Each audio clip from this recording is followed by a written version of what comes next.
বঙ্গোপসাগরের দুদিকে দুটি গভীর নিম্নচাপ এমনটাই জানিয়েছে ভারতীয় মৌসুম ভবন। ইতিমধ্যে নিম্নচাপ থেকে একটি গভীর নিম্নচাপ তৈরি হয়ে গেছে, যেটি পরবর্তী ক্ষেত্রে আরও শক্তি বৃদ্ধি করতে পারে। এদিকে দক্ষিণ পশ্চিম বঙ্গোপসাগর, তামিলনাড়ু, শ্রীলঙ্কার কাছে আরেকটি নিম্নচাপ শক্তি বাড়াচ্ছে, যেটিও গভীর নিম্নচাপ হবে। জোড়া গভীর নিম্নচাপের ফলে কোনটি ঘূর্ণিঝড়ের রূপ নেবে, এইটা রয়েছে বড় প্রশ্নের মুখে।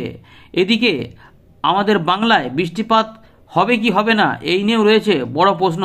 আবহাওয়াতে বিরাট রকমের পরিবর্তনের কথা জানিয়েছে আবহাওয়া দপ্তর। তাপমাত্রা কমবে, ঠান্ডা বাড়ছে। এর পাশাপাশি এই ঘূর্ণিঝড়ের সিস্টেম চলে যাওয়ার পরেই প্রবল ঠান্ডায় কাঁপবে বাংলার একাধিক জায়গা। ডিসেম্বর মাসের দ্বিতীয় সপ্তাহ থেকেই এই ঠান্ডা বাড়তে থাকবে, ফলে প্রবল শীতের আশঙ্কা। এর পাশাপাশি তাপমাত্রা 10-এর তলায় চলে যাবে বেশ কয়েকটি জেলাতে। ইতিমধ্যেই আবার ঠান্ডা বাড়তে শুরু করেছে। কলকাতার তাপমাত্রা প্রায় 17-18 ডিগ্রি আশেপাশে ঘোরাফেরা করছে। পশ্চিমের দিকের তাপমাত্রা ইতিমধ্যে 12.2-এ চলে গেছে, সেটা আরও একটু কমে যেতেও পারে, এমনই কিন্তু সম্ভাবনা রয়েছে। পুরো বিষয়গুলিকে আলোচনা করব। ঘূর্ণিঝড় এলে কোন দিক দিয়ে যাবে, কোন উপকূল আছড়ে পড়বে এবং তার প্রভাবে মৎস্যজীবীদের সতর্কতা কোথায় কোথায় হতে পারে আমরা জানবো। যদিও মৎস্যজীবীদের কিছুটা সতর্কতা জারি করে দিয়েছে ভারতীয় মৌসুম ভবন, সেগুলো আমরা দেখাবো। চাষি ভাইদের জন্য কি খবর হতে চলেছে আমরা শেষে দেখানোর চেষ্টা করব। তাই আপডেটটিকে সম্পূর্ণ দেখুন এবং এটিকে শেয়ার করে দেবেন, লাইক করে দেখুন। নতুন যারা রয়েছেন অবশ্যই চ্যানেলটিকে সাবস্ক্রাইব করে রাখুন। আরও গুরুত্বপূর্ণ আপডেট আপনাদের জন্য নিয়মিত আমরা নিয়ে আসবো, দেখতে থাকুন। এবারে আমরা দেখে নেব ভারতীয় মৌসুম ভবনের ন্যাশনাল বুলেটিন নাম্বার 2 প্রকাশ হয়েছে 25শে নভেম্বর।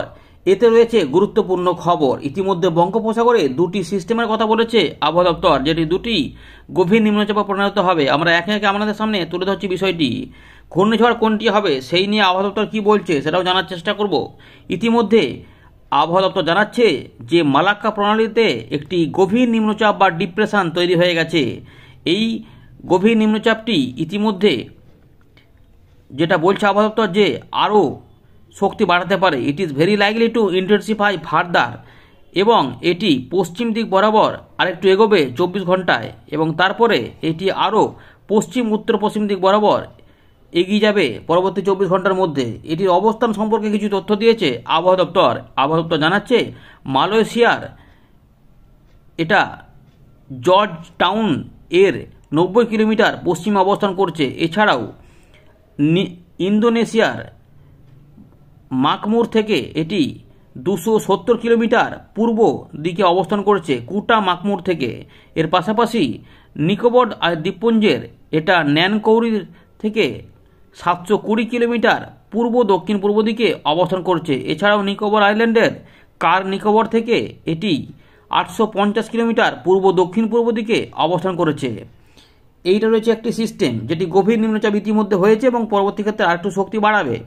এর পাশাপাশি বঙ্গোপসাগরে আরেকটি নিম্নচাপ যেটা তৈরি হয়েছে সেটি রয়েছে শ্রীলঙ্কার দক্ষিণ ভাগ এবং নিরক্ষীয় ভারত মহাসাগর এবং দক্ষিণ পশ্চিম বঙ্গোপসাগর সংলগ্ন এলাকাতে।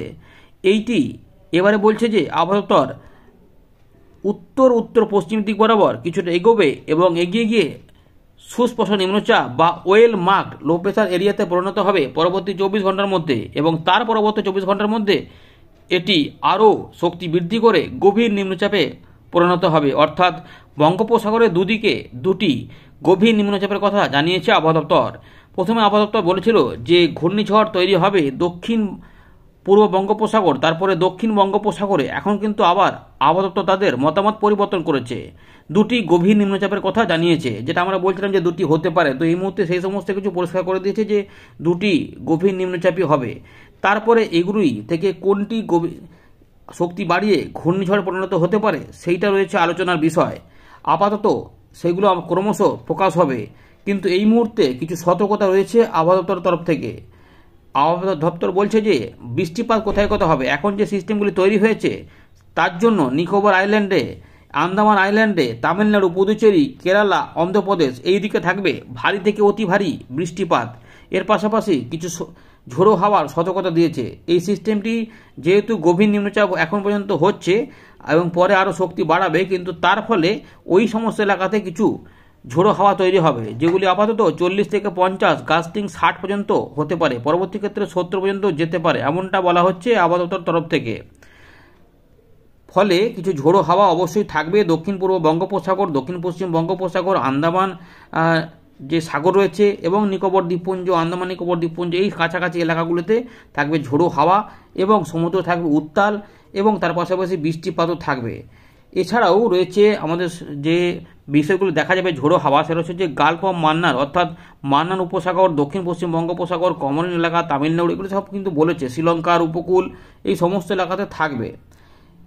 আর কিছুটা থাকবে আমাদের পশ্চিম মধ্য বঙ্গোপসাগর সংলগ্ন অন্ধ্রপ্রদেশের দিকে। এখনও পর্যন্ত এইটুকু কিন্তু বলছে যে পশ্চিম মধ্য বঙ্গোপসাগর এবং অন্ধ্রপ্রদেশ এইটাও কিন্তু উপকূলগুলোও কিন্তু উত্তাল হবে এবং এখানেও কিন্তু ঝড় থাকবে।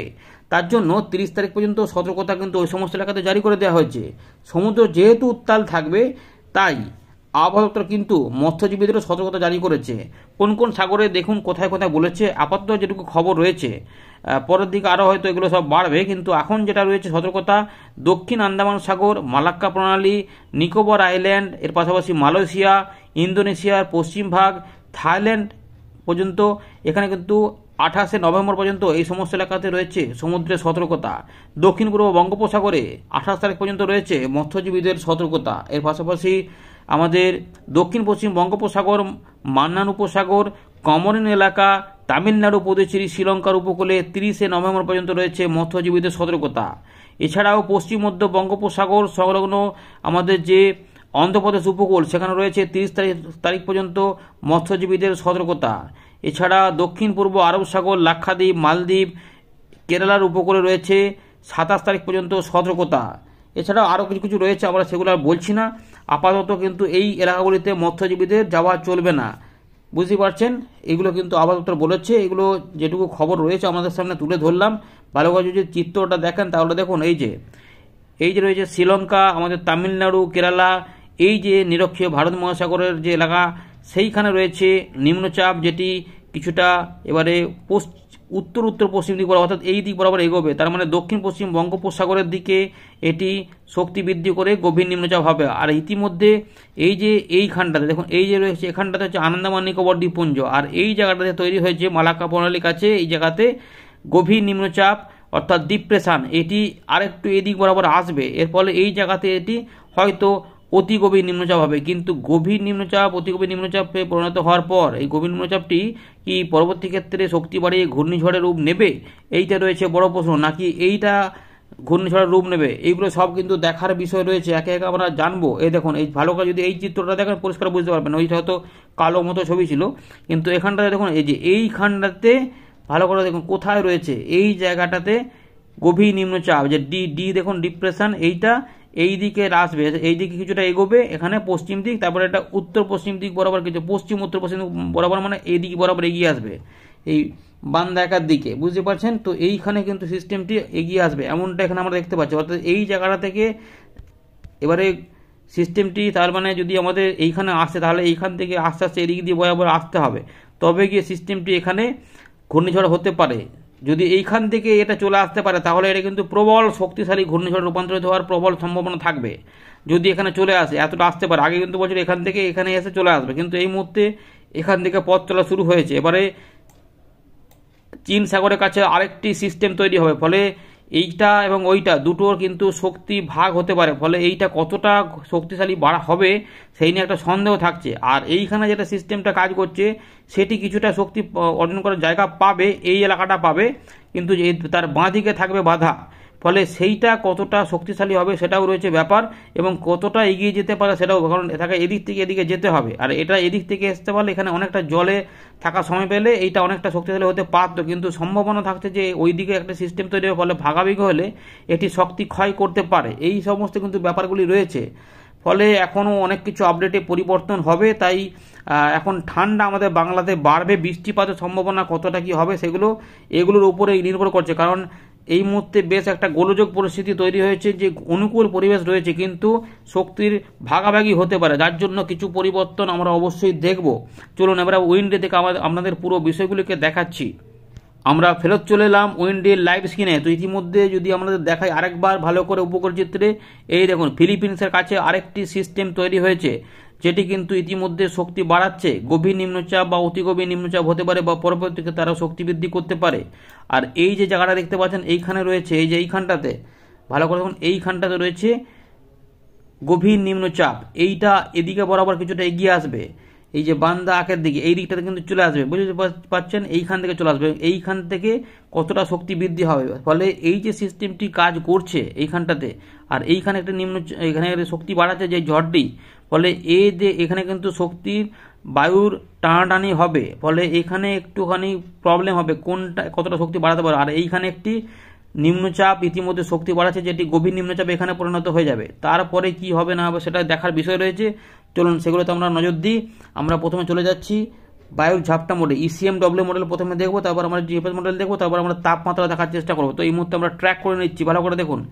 এইখানে রয়েছে একটি সিস্টেম, এখানে রয়েছে আরেকটি সিস্টেম, আর এইখানে আরেকটি সিস্টেম কাজ করছে। এও কিন্তু বায়ু প্রবাহ নেবে আর এও কিছুটা নেবে, কিন্তু এই দুটো সিস্টেমের মধ্যে কতটা কি শক্তি ভাগ হয় তার উপর নির্ভর করছে এটি কতটা শক্তি বাড়াতে পারে। আর এইটা এদিক থেকে কিছুটা শক্তি নেবে, বুঝতে পারছেন। সুতরাং একা কিন্তু শক্তি বাড়াতে পারবে না, ফলে শক্তি ভাগ হবে। এটা কিন্তু একটু শক্তি বাড়াচ্ছে এবং এটি দেখা যাচ্ছে যে এর ক্ষেত্রে বেশি শক্তি নিতে পারছে না, ফলে এটি দুর্বল হতে পারে। ফলে এইটি আর বেশি অগ্রসর হবে কিনা সন্দেহ রয়েছে, কিন্তু এইটা এখানে শক্তি বাড়াবে এবং এদিকে কিছুটা যাবে। আর তার জায়গায় আমরা দেখতে পাচ্ছি যে দক্ষিণ পশ্চিম বঙ্গোপসাগর শ্রীলঙ্কার উপকূলে যেটা থাকছে সেটা শক্তি বৃদ্ধি হচ্ছে এবং সেটি উত্তর পশ্চিম দিক বরাবর কিছুটা এগোতে চাইছে এবং এটি এগোতে এগোতে দেখা যাচ্ছে যে এইটা কিন্তু দুর্বল হচ্ছে, এটি শক্তি বৃদ্ধি করছে এবং এইটি কিন্তু দক্ষিণ পশ্চিম বঙ্গোপসাগরে উঠছে। যদি এখানে হয়, আমাদের যেটা প্রথমেই বললাম যে এই জায়গাতে একটা বাধা পাবে, ফলে এইটি কতটা শক্তি অর্জন করে এগোতে পারে সেটা বিষয় রয়েছে। এখানে আরও পরিবর্তন হবে, এটা যে ফাইনাল সেরকম নয়, নাও হতে পারে, অন্যরকম হতে পারে, কারণ এখানে মতামতে কিছু ভিন্নতা রয়েছে আবহাওয়াবিদদের মধ্যে। আপাতত যে খবরটা পাচ্ছি আমরা ECMW মডেল অনুযায়ী, সেটা আমরা দেখতে পাচ্ছি যে তামিলনাড়ু এবং পুদুচেরি এইখানে কিন্তু ঘূর্ণিঝড় আছড়ে পড়তে পারে। এর গতিবেগ আমাদের মেপে দেখাবো, বিরাট আকারে কিন্তু থাকবে না, মোটামুটি ধরে রাখুন যে এখানে 122 পর্যন্ত আমরা মাপতে পারছি, 22-23। এটা যদি বায়ুর গতিবেগ আমরা মাপি তাহলে কোথায় পৌঁছতে পারে, এর গতিবেগ পাওয়া যেতে পারে এখানে এই মুহূর্তে আমরা দেখতে পাচ্ছি যে 78 কিলোমিটার, মানে 70 থেকে 80 কিলোমিটার পর্যন্ত আমরা এখানে বায়ুর গতিবেগ শুধুমাত্র মাপতে পারছি। দেখুন 80 পর্যন্ত, 70 থেকে 80-র মধ্যেই থাকছে।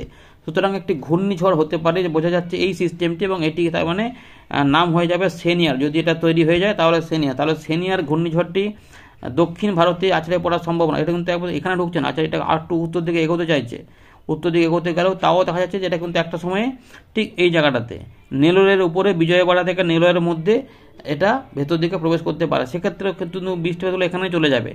এটা কিন্তু এই মুহূর্তে আমরা দেখতে পাচ্ছি GFS এই ECMW মডেলে। একটু GFS মডেলে দেখে নেবো এখানে কি বলছে, GFS মডেল কি বলছে।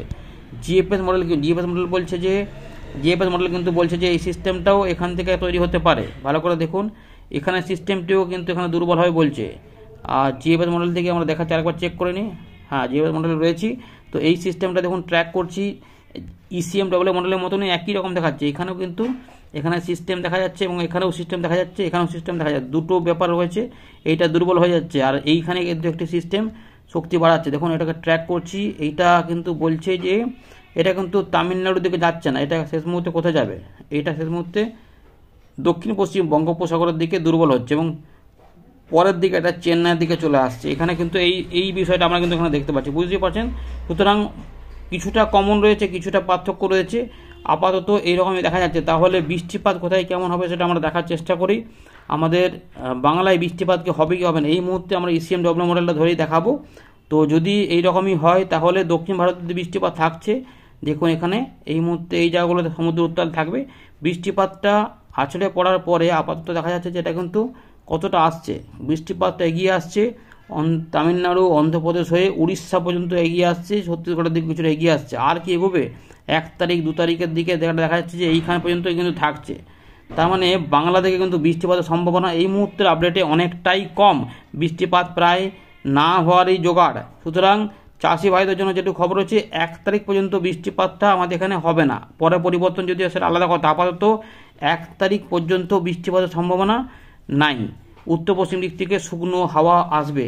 এদিকে কিন্তু এতটা, এইটুকু আমরা দেখতে পাচ্ছি, মোটামুটি এতটা বোঝা গেল, বুঝতে পারছেন তো। তার মানে এতে একটু ওয়েট করতে হবে যে 2 তারিখ 3 তারিখ 4 তারিখে কোনো বৃষ্টিপাত হবে কি হবে না, বা এই নিম্নচাপ শক্তি বাড়িয়ে বা অন্য কোনো পথে আসবে কি না, সেটা কিছু তো আরও 2-3টে আপডেট দেখতে হবে, না হলে কিন্তু পরিষ্কার নয়।